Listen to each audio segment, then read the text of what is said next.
more open to share Oh, this. I All see. right. Manolo has the same problem I had with the virtual background. Yeah, Something is problematic with Zoom today.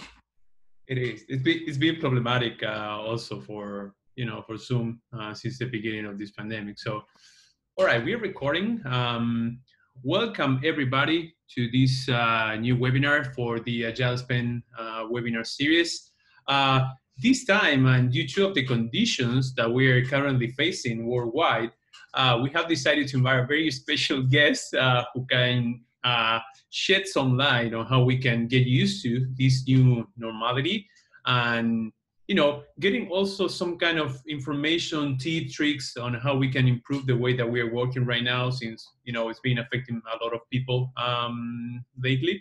So without further ado, I want to introduce to you Molood, thank you so much for being with us. If you want to give a brief introduction about yourself to the audience, that'll be great.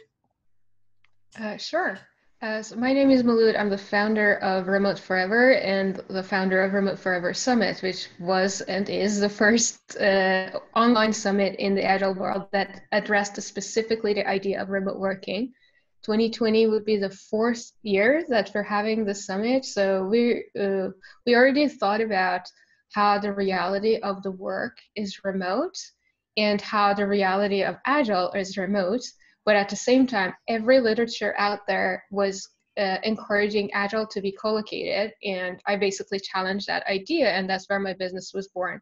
So right now I work with companies that are transforming to Agile ways of working and have some level of distribution. And right now with the pandemic, that's every Agile company. But in the past, it was very, very specific. So that's the service that my company offers. Awesome. Thank you so much for the introduction. So, a little bit of housekeeping for people who are on the webinar. So, I always try to encourage people to ask questions. So please do so. Put it on the chat box. I will try to collect them. Although we have a long and extensive list of questions for Molood that I gather and crafted also myself. So please do so, folks. Don't be shy. Now that you have the camera on, this shouldn't supposed to be an impediment to write a question on the chat. So just to try to kick this off, Molood, you were mentioned your company, Remote Forever. What was the decision to take that company remote since the beginning, when it wasn't supposed to be like a fashion thing? They were, I assume that there were very few companies who started remotely, especially when you started. What was the decision that drove you to do that? So as I said, the initial idea of my company was because I realized a reality that was the reality of work. And I had never been part of a team that was not remote. Ever since my first job as a developer in a telecommunication company, I had to collaborate with people in different offices in different countries. So yes, I had to commute to an office every day, but my immediate colleagues were not all sitting next to me. So that's why when I started my own company, I had already worked remotely and I had already learned how to do that. And I decided to build my own company remotely too, because I'm all about practice what you preach. So I would never recommend something to someone if I haven't Right. tried it myself and if I haven't made it work. But a big part of that was also like personally for me, freedom is one of my biggest intrinsic motivators, and remote work is embodying that value for me.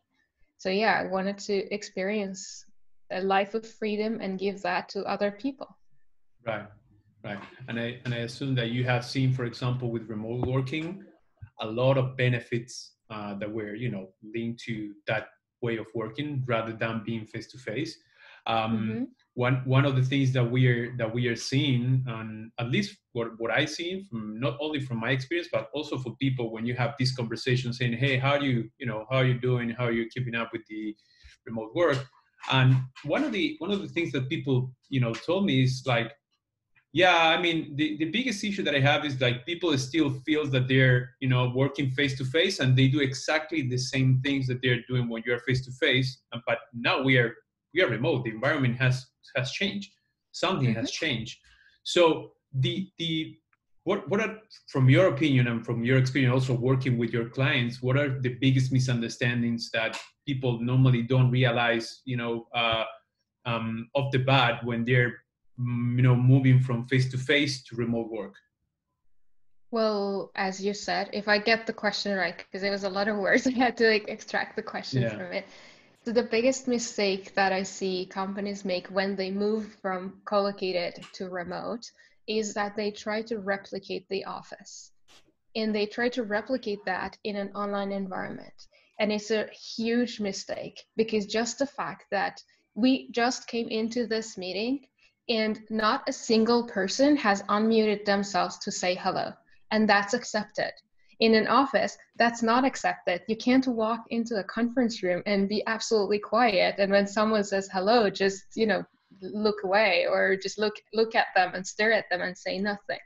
So one of the things that I see that people are mandating is for people to replicate the exact same behaviors that they had in an office, but also giving them tools that mimic that. So say like in an office, you can go to a person, you can tap on their shoulder and say, hey, I'm sorry to interrupt you. I have a very quick question. And you ask a question, and that's like 2-minute conversation turns into a 1-hour conversation. You walk away, you sit in a conference room, you resolve the issue, and boom, that's done. Right. In a remote environment, people expect the same thing. So they write in the chat, and that's like the tap in the shoulder. And if the person doesn't respond immediately, they're offended, especially if they're a manager and they're tapping on the shoulder of an employee. They're like, well, this is rude. Like they're not answering me. Something is wrong. But these kind of new behaviors are accepted. And I think we need to extend a little bit of empathy and to be embracing of the new behaviors that are coming. At the same time, there is negativity that comes with it. Like you see that when you look at social media, there's a lot of internet trolls. There are lots and lots of people who don't understand that it's a human being creating that content. It's a human being reading that content. So they just say whatever they want, and the person often gets offended. But in a remote environment, when you're communicating and writing, one of the things that is very important to remember is to always assume good intention. So again, back to the main question that you said, the main mistake is replicating the office. In an office, you say something, someone gets offended, you apologize, and you have a conversation about it. In remote, you say something, someone gets offended, and they stay quiet. Right. So it's important to remember to, first of all, assume that people are not intentionally harming you or offending you. Mm-hmm. And if something feels wrong to you, have a conversation about it. Right. Right. So I love the idea of assuming good intention, but let me put you a real example. I haven't, no one, for example, when we all of a sudden moved into our homes to, for the work, no one ever told me that. How do you think, and I also believe that you are also advising that to your people you're working with, but how do you prepare? It's very difficult, but how do you prepare an organization to, for this kind of stuff? I mean, pretty basic messages like the one that you just said. I think that could make a huge difference when you are to start working remotely. But how is the best way to communicate these kind of fields? I would say could I don't want to say relief, but help a lot when you start communicating in a remote way. Should it come also from the CEO? Is something that you need to every manager should do? I mean, because this happens from out of the blue. It's like from one day to the other you're working from home, and now we are supposed to do the same task that we did yesterday. We were doing yesterday. So how do you prepare for that step? Taking like little by little. Okay, I'm going to assume that the people listening are managers, all right? There is a big change happening in the organization. If it was another change, not necessarily in this work from home thing, if it was any other change, you would have conversations with your peers, with other managers, and you would devise a strategy for change management. A lot of the change management is about culture. It's about education. It's about slowly helping everybody in every level of the organization to learn the new ways, to learn the new processes, to learn the new tools. So it's the same thing. This pandemic caused the remote working thing to happen very, very quickly. But what we shouldn't forget is that as managers, it is still your job to do the management of that change. So again, it comes with educating the culture. The culture is changing. You need to acknowledge that, you need to accept that, and you need to work with that. And there are people like me who can actually help you with that process, with identifying what parts of the culture that are changing, what parts of the processes in the organization that are changing. So yeah, I would just say change management is required. Without it, you're basically letting your organization in like off a cliff, and you're expecting it to come down healthy and happy and nothing to be affected.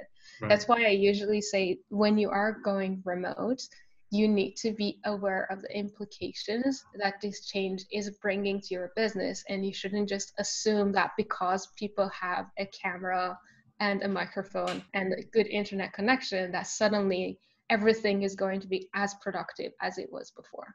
Got it. Got it. So it's important to remember that when we are going remote, managers are supposed to take on maybe new things that they didn't do in the past because of the situation. But they need to know that is there also the responsibility to try to create this environment where the remote work could nurture a really good culture at the same time. And I would say it starts with education. Education is necessary. When your company was about to go agile from the old school waterfall, you educated people. You didn't just assume that people knew how to work agile. It's the same thing. There are very good educations with remote working. Yes, it might sound like it's simple, like how should I just like teach people to assume good intention? It's not just that. There is a lot of nitty-gritty of remote working that comes with how do we communicate. And it's not about how do we run meetings. It's about how do we actually communicate. I can communicate with you without any words. Right? And how do you do that in a remote setup? There are ways, and you can actually learn them. So invest in education and remember that this is a change that needs to be managed from all different angles of a regular change management system. Got it. We're gonna tackle specifically what is the role of leadership in this whole situation. But before getting into that, there's another thing that is related to the things that we have been discussing. There's a book that I really, it was like a tipping point, which is called Unlearn. It's from Barry O'Reilly. I always try to recommend that book. It's a pretty simple idea. So basically, you're saying you reach to a point where the behaviors that, the past behavior that led you to success are not the ones that you need to replicate in order to keep being successful. So there's a systematic approach where you need to unlearn, relearn new things in order to achieve breakthrough, and then the cycles keeps going. So my big question here is, what are the, I don't want to say habits, but what are the things that we will need to unlearn and relearn in this process of changing from face-to-face to remote work? Okay, so things that we need to unlearn is how we communicate. I'm glad that you asked this question now, because we just touched upon the idea of communication. We think that communication means talking to each other, but it's way more than that. You can communicate by moving a sticky note on a wall in the workflow. You communicate that it's no longer in to-do, it's in progress, right? You have done that in your offices. And in a lot of different ways, we're communicating, but we're not very aware of what is happening there. So when you're working remotely, one of the fundamental things that needs to change in your head, in your mindset, is how we communicate. And the mistake that I mentioned about replicating the office is that in order to replicate that idea of face-to-face, companies that are suddenly remote are having a lot of meetings every day.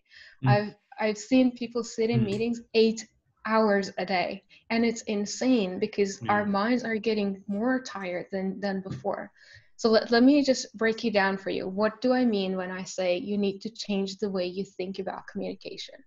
I divide communication into different categories. One is synchronous communication or in real-time communication. The other is asynchronous communication, and that is communication that happens not necessarily in real time. It happens at your own time, wherever you are, whenever you can actually be productive.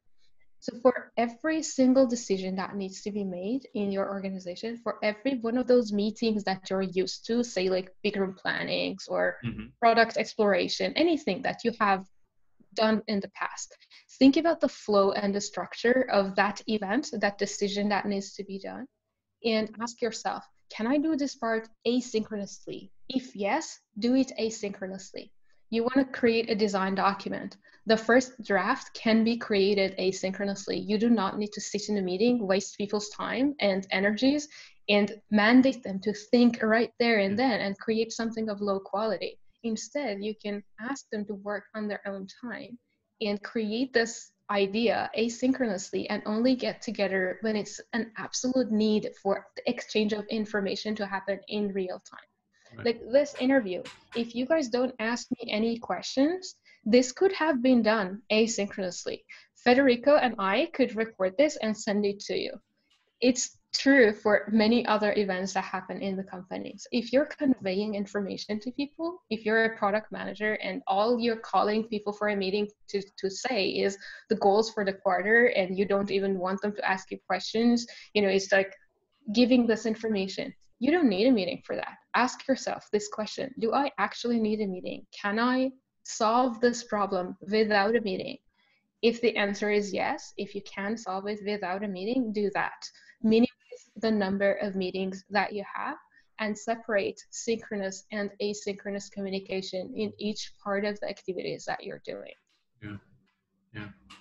I think that there's also people normally forget that when you, for example, set up a meeting and you invite 5 persons, it's not, and it's the meeting is supposed to last half an hour. It's not that you're spending half an hour. You're spending half an hour per the 5 people who attend that conversation. And normally we tend to forget that kind of things. Mm-hmm.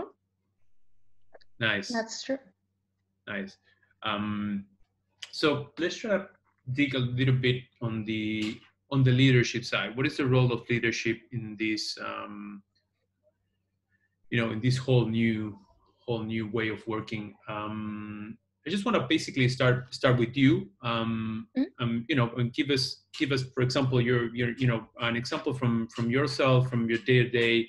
Of course, that since you were born like a remote company, maybe it's like a little bit easier. Or people have also ingrained the whole behavior on how they're supposed to behave. But let's suppose that you're a CEO of a company that all of a sudden has to send all the people to work from home.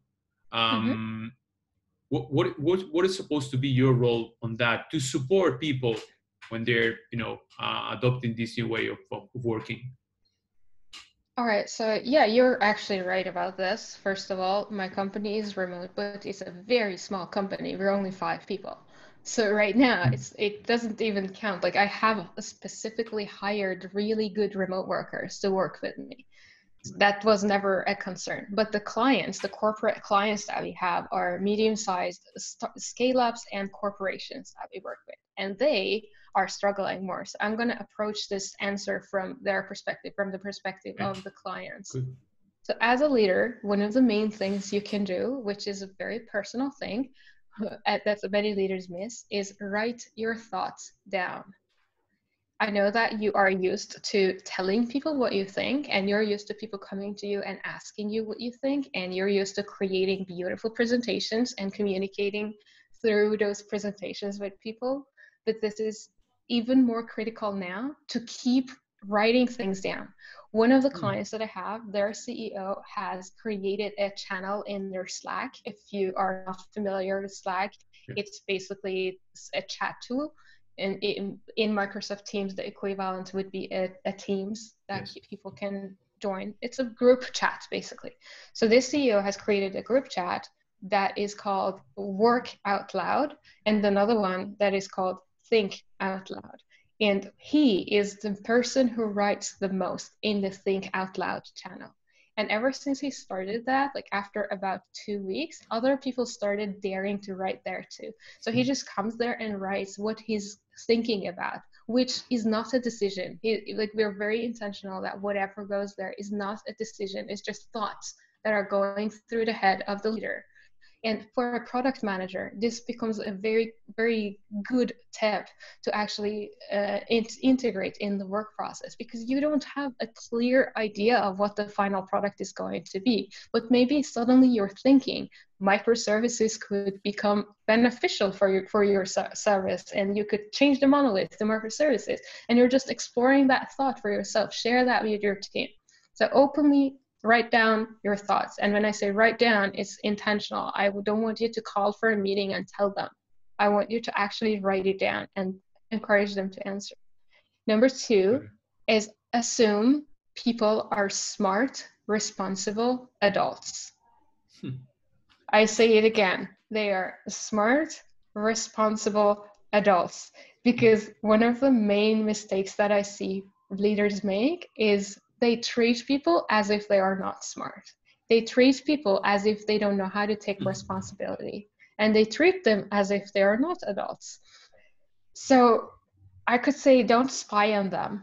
I am so disappointed to see so many American companies now. I have seen that mostly in America, unfortunately. They're spying on their remote workers. They are installing software that literally spies on the people, and it's a horrible, horrible thing that is happening. So don't ever spy on your workers. Assume that they feel responsible. They care about the work that they're doing. Don't count their hours.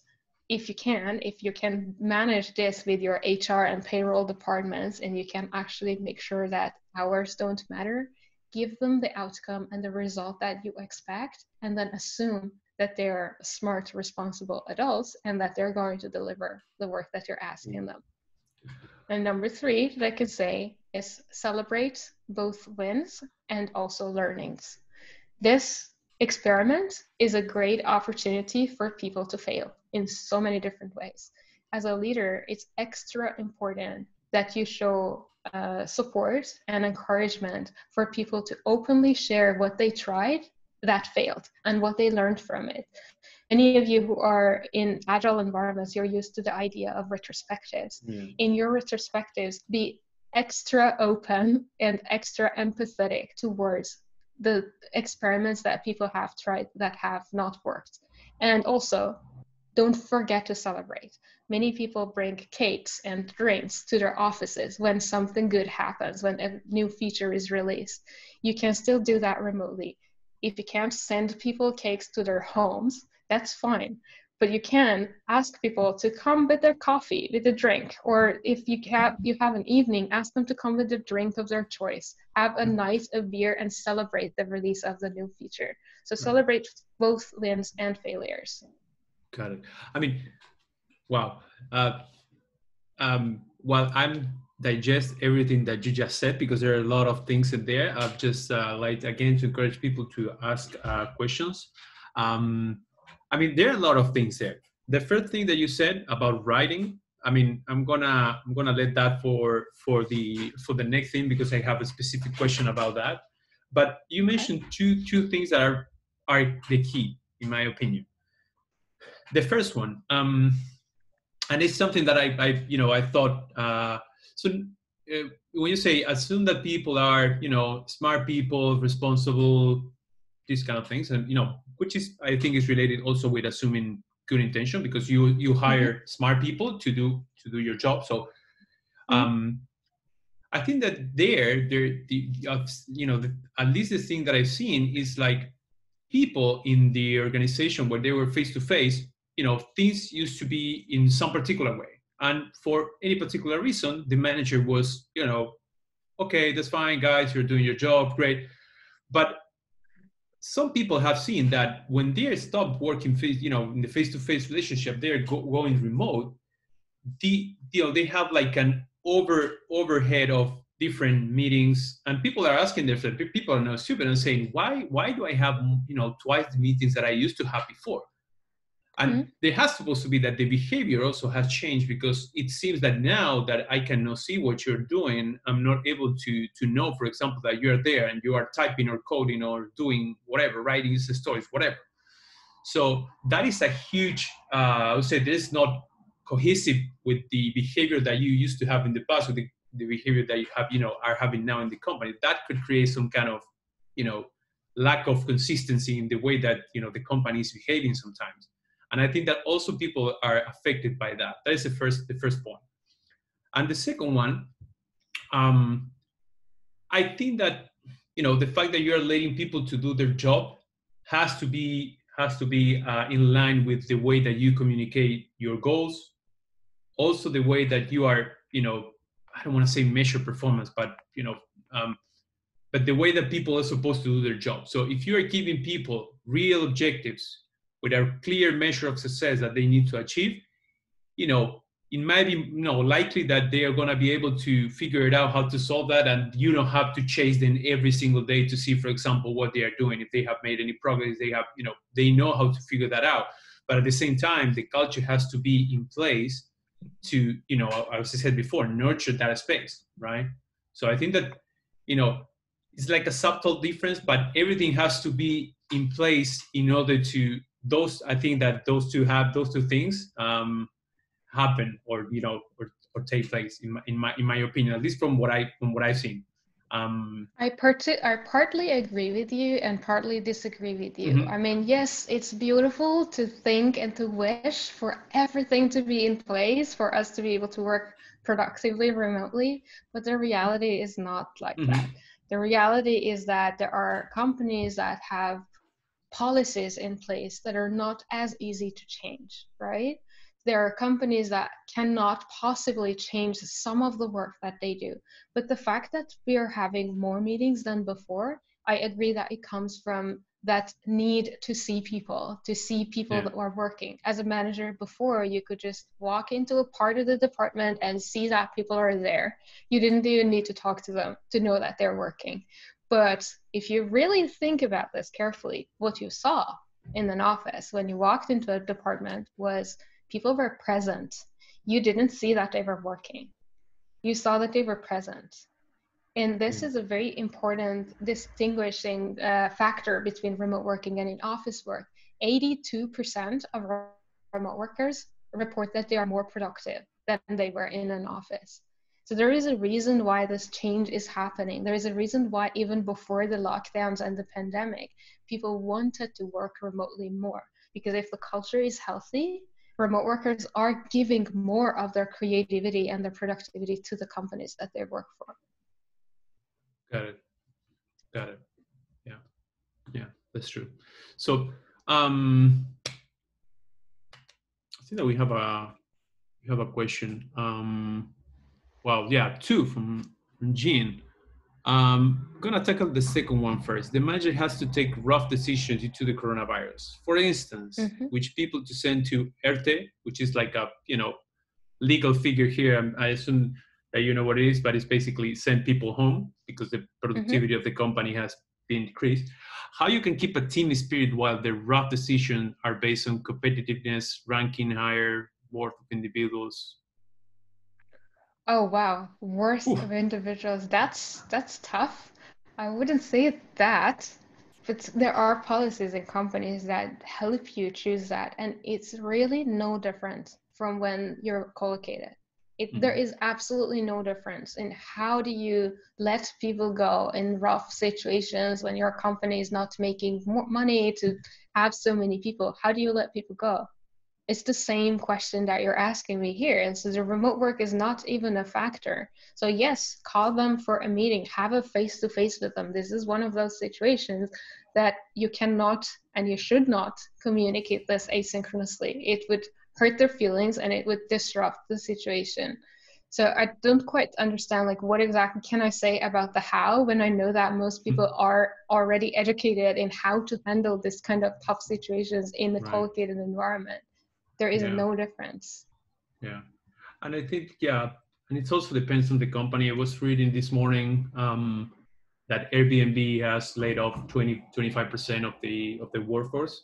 And it seems that it was at the beginning like a first letter from the CEO to all of the employees. But again, as you were saying, each of the managers will make sure that that person gets the right communication, understand what are the conditions. They're gonna make sure that every people going to understand what is going on, why they have to do that.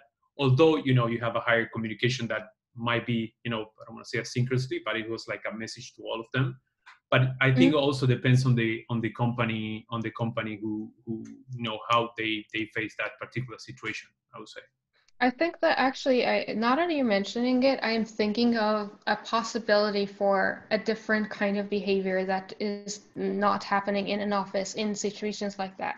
So if a company is collocated and they decide to let go of people, they decide to downsize, they sure communicate this to, like, they broadcast it to everyone. Oftentimes they write a message in their internal website, or they send a message, an email to everybody, and then they call for a meeting and then inform everybody that there will be reductions. And this kind of thing you can still do in a remote setup, right? But the part that would be different is the conversations that happens between the employees after they receive this news, after they hear that there is going to be reductions. In an office, as a manager, as a CEO, or middle level manager, you can just walk around and sense the feeling. You can sense the culture is changing. You can maybe overhear some of the conversations that are happening. In remote, those conversations are immediately going into private chats, and there is no visibility to you. So one of the things that you can do in this situation is to actually encourage transparency of communication to happen. So you can write it, you can ask questions, you can encourage people to ask questions in writing, and don't judge or make rough comments about what people say. Like, be super accepting of everything. When someone criticizes, when someone says, yeah, this company is like stupid, why are they doing this to us, because their emotions are affected, just come from a place of understanding and say, thank you for sharing that. And that's it. You don't need to say more. You don't need to justify. You have already given them the information. So come from a place of understanding, empathy, and openness, and encourage transparent written communication. Got it. Otherwise, you risk this private chat that would make the culture change, and it would be hidden from you. Got it. Okay, perfect. Going back to the first point that you mentioned, which is writing things, I think that also is very important that you said that the first person to implement this thing was the CEO, because I think that gives the people the feeling of walk the talk, and if the CEO is the first person doing it, more people will be leaning to do that as well. I had the chance to be on the conference, the Remote Aid 2020. You were part of that conference, and I attended the session with David Hennemeyer Hansen, which is the CTO of Basecamp. They have been, also I think remote company since the beginning of their existence.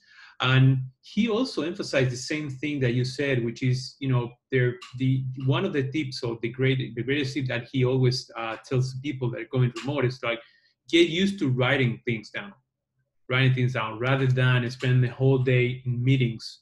And I also believe, based on another reading, that writing down things is like a keystone habit, which is a habit that allows you to create another habits that are very useful when you are interacting remotely.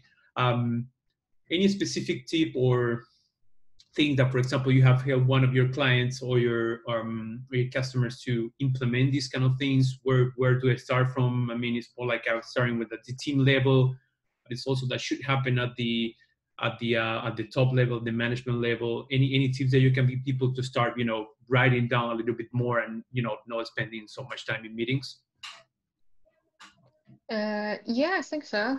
Let's see. So we're talking about communication, and we're talking about how it's preferred in remote working to take that communication to be written instead of verbal and over video.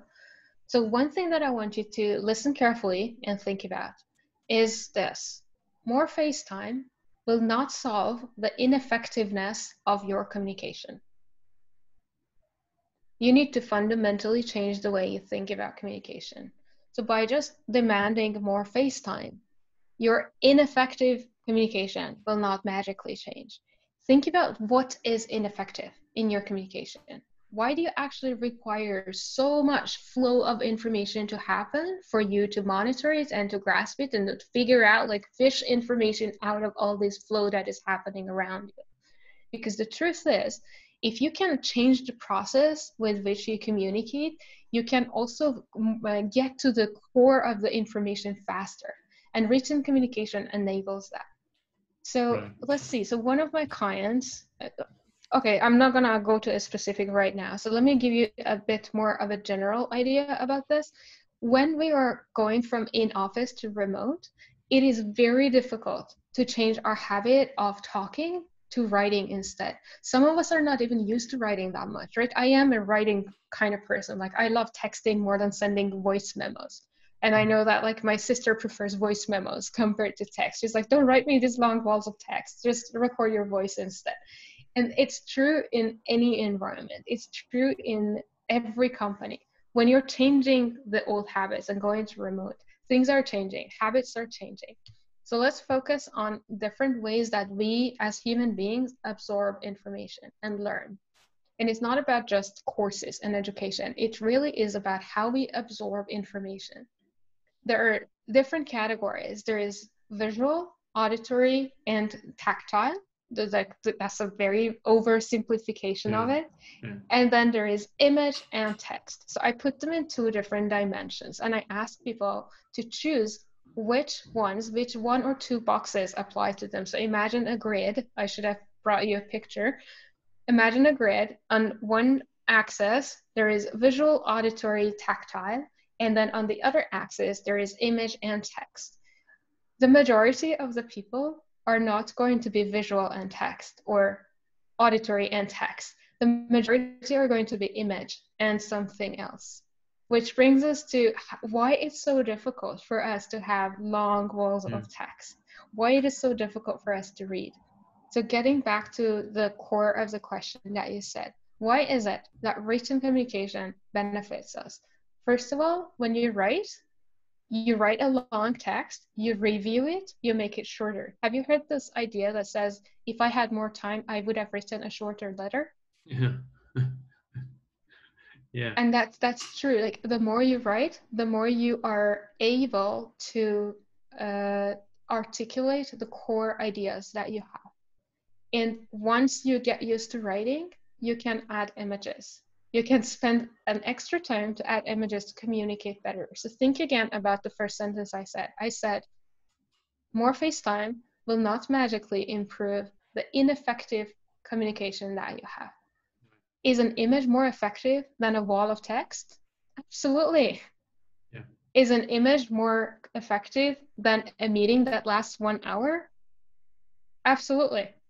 So try to think about communication a little bit differently. And when you get used to writing, you can already, like, improve a lot of different relationships that you have. Let me just show you something. Have you seen kids that are like this all the time? Yeah.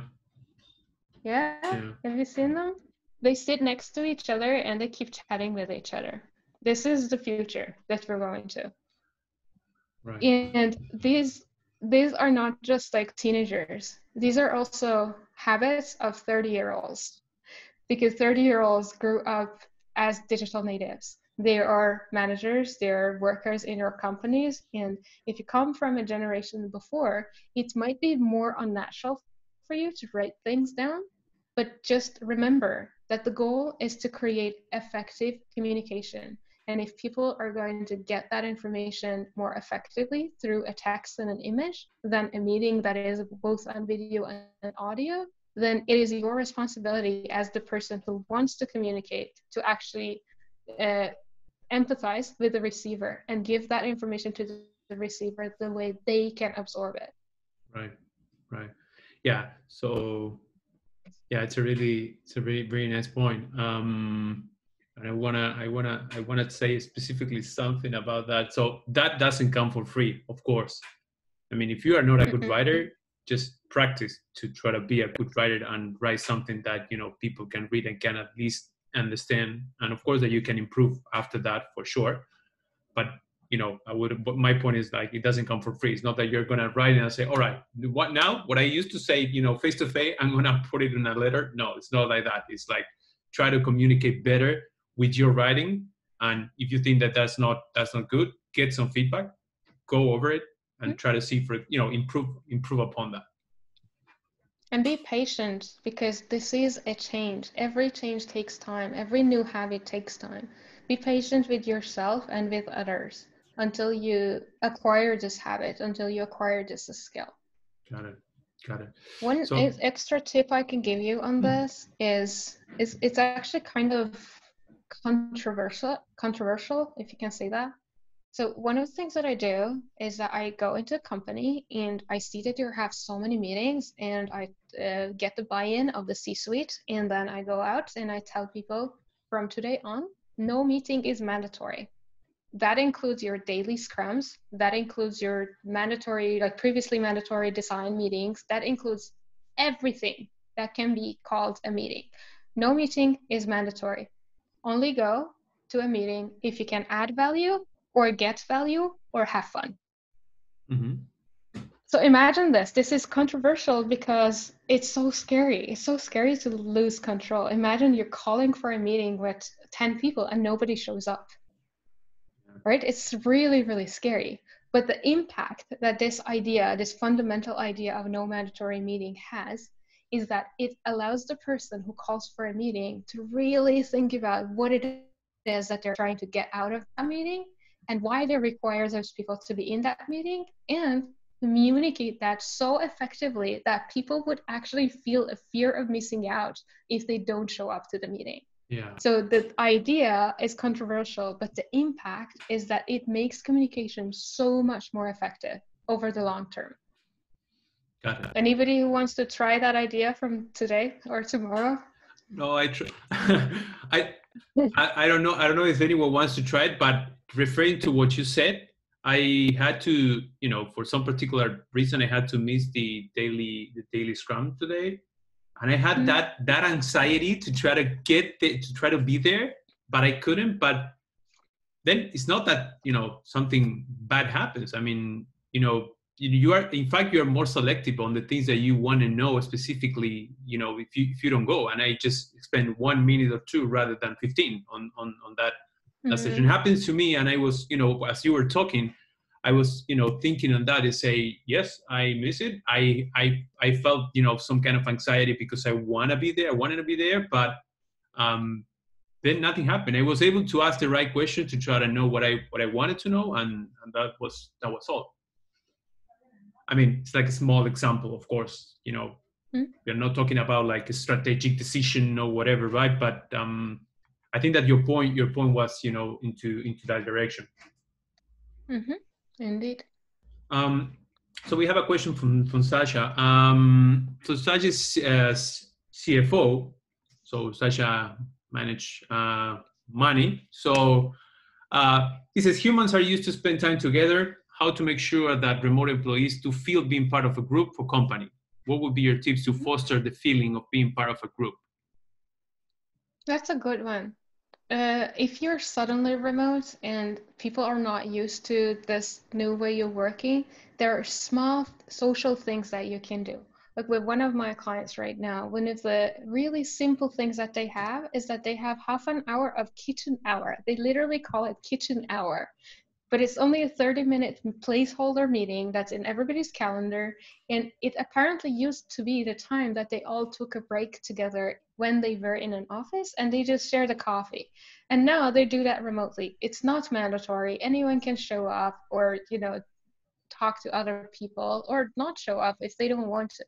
So that's like a very simple thing. But then the more broader spectrum in a bigger company or a small company, but for every employee, that's not like a team in the kitchen hours, you can have company-wide demos. That's a very simple step to start it.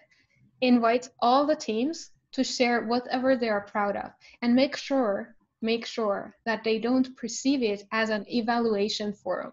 It's not going to be an evaluation thing. It's not going to be a formal review of the product or getting feedback on the product. It's literally come as you are, show us what you have built, show us the progress, and feel proud. And have everybody come to that meeting and clap together, celebrate together. Remember I said celebrate together. Do not let go of those celebrations. And as a CFO, obviously you have more insights to the financial situation of the company. Share that a bit more transparently so that if the company makes money during this time, people feel proud of that, of the fact that their sacrifice, their efforts of working in this new situation has yielded something tangible for the company. And if the company is going to lose money and there are hard decisions that need to be made, it doesn't come as a shock. So make those kind of conversations very, very transparent. But that also fosters an idea of we are all together. We're all working in this together. So it's written communication and it's celebrating in meetings, in actual conversations. And if you want to go further than that, you can have many other social activities. In another client of mine, we kind of like accidentally discovered that it was the birthday of the CEO, and I encouraged the teams to organize a surprise birthday party for him at the time that he was giving a speech about the future of the company. And it was a very simple thing. I actually can show you what I brought to that one. Yeah, there it is. So I told people, because we're not in an office and we can't really show much more than our upper body and our faces in the camera. So I asked people to wear a funny hat or bring a funny glasses or just bring something that you can put here. And it's a silly thing. And this is a serious company we're talking about. So I just went like this. And we started singing happy birthday and he was super happy. It was like 2 minutes, but it does affect the culture. Yeah. It makes other people see you as human as they are. Yeah. That's a nice thing. I mean, at the at Next Thing, we have done a lot of try to come up with different ideas and things that you mentioned. For example, that cooking time, or for example, each team playing games. Even after hours or during lunch. Doing like virtual lunch. This kind of thing that create this feeling of like you are still part of a group. Although you're at your home, I'm at home, but we are still connecting to each other, and that is the time where we are not talking about work at any moment. So it feels like it's a break from the from your daily grind, but it's also like a moment of connection. And at that point, you can feel, for example, when people have been struggling, people live alone sometimes, so they don't have anyone to talk to. I mean. So you try to get that information, you try to digest, you try to help them and say, hey, try this, try the other thing, try that. But I like the idea of, yeah, sure. Although we should remember that when we are remote, our attention, I have recorded a video on this before, so it's a 6-minute video. It's very quick to watch. You can find it on LinkedIn or on Instagram. But it talks about the idea of how when we are in an office environment and we walk around, our eyes, our sight sees so many different environments. And our brain is stimulated because we see so many different environments and so many groups of people. When we are remote, our attention is to this square in front of us. So when you add the social aspect of people's life to that same screen where work happens, you're risking an extra level of exhaustion. So be extra careful about this, because you're saying we're going to be social together and you're adding yet another meeting to their already full of meetings day. I want you to be careful. And if you want to gamify socialization, you can do that. Another thing that I'm trying right now with a client is where they are a group of people who apparently work out together quite often. So what we're doing now is that we're doing workouts at home and people just report that they have worked out. And it's a similar hour for everybody. They're all in the same time zone, so it's easy for them to do this. But they just come and report how much calories they burned, or somebody is preparing for a marathon and they have a treadmill at home and they're just like coming and reporting how much they ran today. It's asynchronous synchronization of a social activity. It's still getting them to bond with each other, but it's not adding another meeting. I'm just keep bringing that up so you are careful not to over exhaust people with another meeting that is only social. Yeah, yeah, that's also true. That's also true. That's and that happened to me a couple of times when I had to, for example, join some particular meetup and I was completely, you know, exhausted as you said, and I didn't want to join, but um, yeah, it was because of the whole routine that went on that day, and yeah, it's something to be careful about. Mm-hmm. So you mentioned that you're trying different things with your clients. Is that a moment also, to experiment, as you were saying? I mean, this is a huge opportunity to try to experiment different things. If so, Mm-hmm. what are the things, for example, that you are trying that could also recommend to other people on the call to try? Have I not said enough? No names. Okay, what can I suggest? I don't know. Like, ask me a better question. It's hard for me to answer questions that are that open. It's like, what do you Yeah. suggest for us to what? Oh, or for example, I mean, my idea was to try to, or the question was focused on the idea of experimentation. So Mm-hmm. sometimes, what happened is like you're experimenting, or this environment when, going back to what we were talking about before, where people seems to be that you are controlling them, you are not giving the freedom or the space to try different things. What, maybe this is a good opportunity to try new things.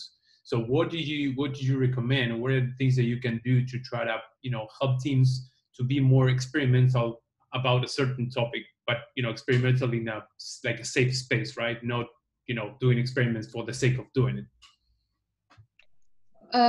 You can ask people to volunteer to do this. I think that is critical. It's like any change. I keep going back here. Any change that is driven top down is going to be harder than the changes that are driven bottom up. It's the same thing.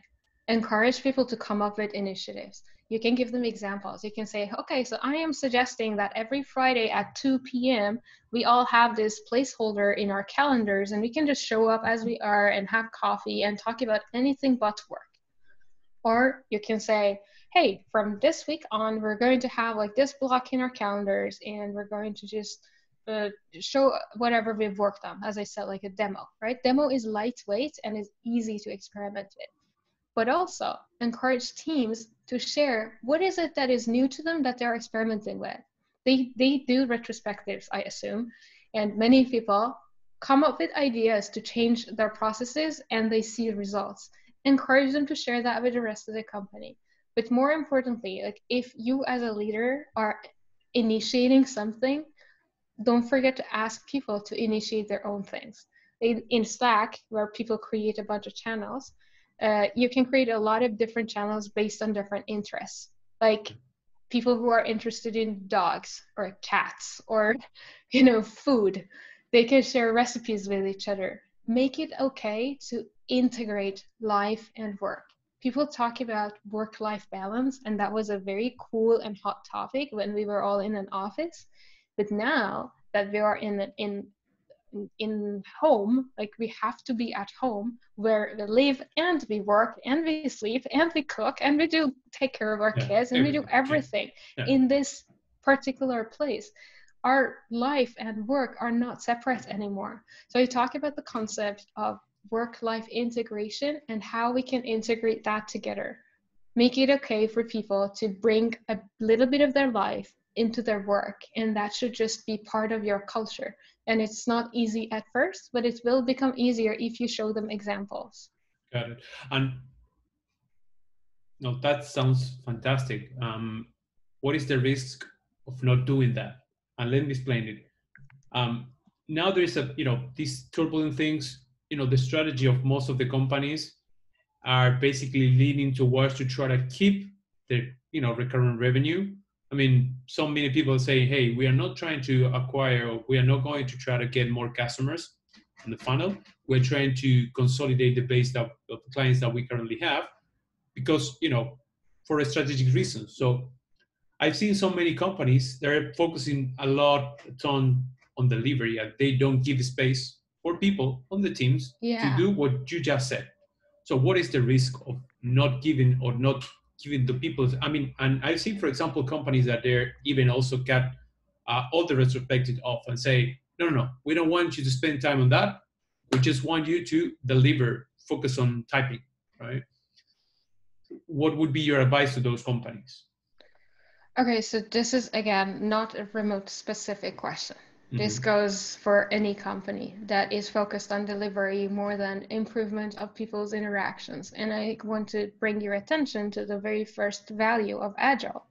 That is, we are here to deliver high quality products in an iterative way. And then the first value goes, we're going to value people and interactions over processes and tools, right? So when you're focused on deliveries, when people are responsible for the outcome of the work more than the well-being of the people, more than the processes that are used, more than the tools that are used, you're not encouraging the interaction to be improved, right? So I want you to just go back to the main questions that we always ask. Well, I always ask. I ask, what is the purpose and what is the outcome? And then let the how we get there to the people. If you go and poke at them and say, hey, have you worked 6 hours today? If you have, then I'd like to take that 20% left of your day away from you. And well, that's not 20, I calculated wrong. But I just want to like take that 2 hours away from you, and I want to assign you to this other project. Yeah. Can you help me with that? So we see humans as resources, and that is the biggest mistake that we make. So I would like to bring you back to the fundamentals and ask yourself, what is the purpose of us doing things this way? Can we do it any other way? Right, right. Right, so it's something that we need to ask ourselves, and I was asking this particular question because I had the feeling that at some point, some, companies, when we're face to face, it's like we are giving you time because we can see you, we're giving you time. I know that you're spending 1 hour on that retrospective, although I'm not maybe convinced there, but when they are going remote, they're saying, all right, forget about it. And all these kind of things that we're talking about, continuous improvement, reflecting on the work to try to make the work better, interactions better, that has completely gone when you are remote. I don't know if because it's the same symptom that we were discussing before, or is it because now we need to keep focus on the current customers that we have, and we cannot spend time reflecting on the things that we're doing. But I think that is kind of controversial. I mean, it's like incoherent message that you're transmitting to people at some point. Yeah, I think so. I think you're on the right track there. This is not a new problem. I've worked with many co-located companies that were, working in distributed offices, but like their focus was in co-located teams, and they had people called delivery managers, like the old days, and that person was particularly responsible for delivery. Or they had product owners, like in the Agile world, but it was a mandate to the product owner to be responsible for the delivery of the product. And if they didn't, it would affect their salary, it would affect their promotions. So we need to really get away from that, because this is not about remote. This is about agility. This is about how we run a business that is sustainable and anti-fragile, that can survive the changes in the world. So that says like, don't always focus on the short term. Try to focus on the short term, but also with that, with that looking to the long term, or for the long haul. Okay. Yeah. So we're up to the hour almost, Molood. But before we wrap up, I would like to ask you one last question. I believe that it's and I think that it was part of the conversation at some point, maybe in an implicit way, but I think that the fact that working from home can bring a lot of strategic advantages, and I think that people, the companies that used to think, wow, if we cannot do any work if we are not face to face interaction, I think that they are going to start to change their mind for that. But you also need the right, as you were saying, the right mindset, the right culture, the right tools, and the right practices, and everything that surrounds that particular thing. Maybe this is a simple question, but if you want to elaborate, that's great. Do you think that you can do better work, working online, and use that as a strategic advantage to provide value also to your customers? And think, for example, in a company that used to think that being face-to-face was the best thing that could ever happen. Say that last part again. Yeah, I mean, suppose that I'm a company that I truly believe in the culture of face-to-face interactions, but I know that I'm realizing now that going remote could be like a huge strategic advantage because I could save cost on renting the space. I don't know, for many other reasons. Do you think that they will be able to see that like a strategic advantage and say, hey, now we are going, we are going to adopt remote work like one of our main core things? I believe so. Actually, I'm going to share a link with you guys over here that says about 3 out of every 4 CFO who has been hit with this idea of suddenly being remote have decided to keep these temporary remote jobs to be permanently remote. There are lots and lots and lots of benefits to remote working. The main one is cost saving for companies, as they will not have to pay for real estate. And real estate is super expensive in practically every country. Every country, yeah. Another benefit that remote working has is if you get it work, if you get yourself educated and make sure that you actually know what you're doing, the productivity of yourself and your employees in the company will go higher.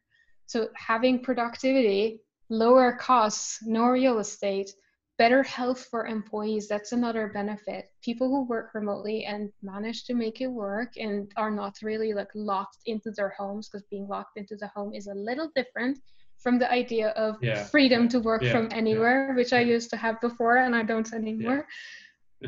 If you get to that place where you are free to work remotely and you get to integrate your work and your life and your family and your friends, then you will experience healthier mind and healthier body. You get to learn the guitar that you've been putting off for many years, or any other skill that you've been putting off. You have time that you can spend on that, and as a result you'll be happier, more productive, more motivated, and your company will be happier because you're giving them more, you're more productive, you're delivering more results. So yes, definitely, I think, and I've been saying this for years, the future is going to be remote. And 2020 made the point for me. It showed everybody that remote is here. It's no longer the future. It's our today's reality. Yeah, the way you frame it seems like a no-brainer. So I say, hey, all the companies should go remote because it provides a lot of benefits. So I just want to say thank you so much, Molood, for being with us. Would you like to tell us, something that you are working on right now? I saw that you posted a message on the chat for a workshop that you're going to be doing, how people can follow you, how they can find you, read articles, books, whatever, and also, conferences. Feel free to communicate that to the audience. Sure. So yes, I am. I actually invited people who were present in the session to a free gift. It's a workshop that we run. It's usually $1,000, and I'm offering it for free to the people who were here. I'm unfortunately not able to offer it to all of you guys who are watching this later, as at the time that you weren't here. But feel free to find out about it and reach out. And I'm always open to getting new friends and new followers and new people in my community. There, I have a Slack community that you can join. Again, I will give the link to Federico and he can put it below the video so anyone can join.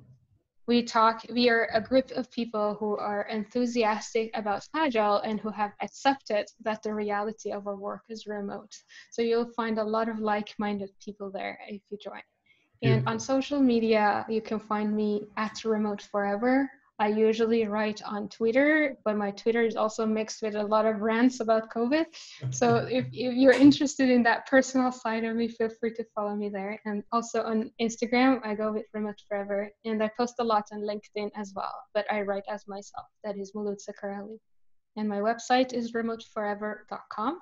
And the last thing I can tell you, which might sound exciting to you, is that as usual, I'm going to have my annual conference in November, and it's called remoteforeversummit.com. And yeah, if you have been there, you know what it is. If you haven't, check it out. It's free to join, so you'll be in good hands. Lots of good skilled people who come there and talk to you about how to work remotely in Agile. Fantastic, Molood. Again, thank you so much for that. Hopefully, all the people have been able to take some notes about that. I'm going to share both links. Most of the things that we discuss here, books, resources that people can also check out, later. Molood, again, thank you so much Thank for you for being with us, inviting me. for your time. I think it's been a fantastic conversation, and hopefully we'll see you again, cross messages in LinkedIn or whatever, but hopefully we'll see you in November for the conference. Or sooner on social media. See you guys. Hopefully, yes.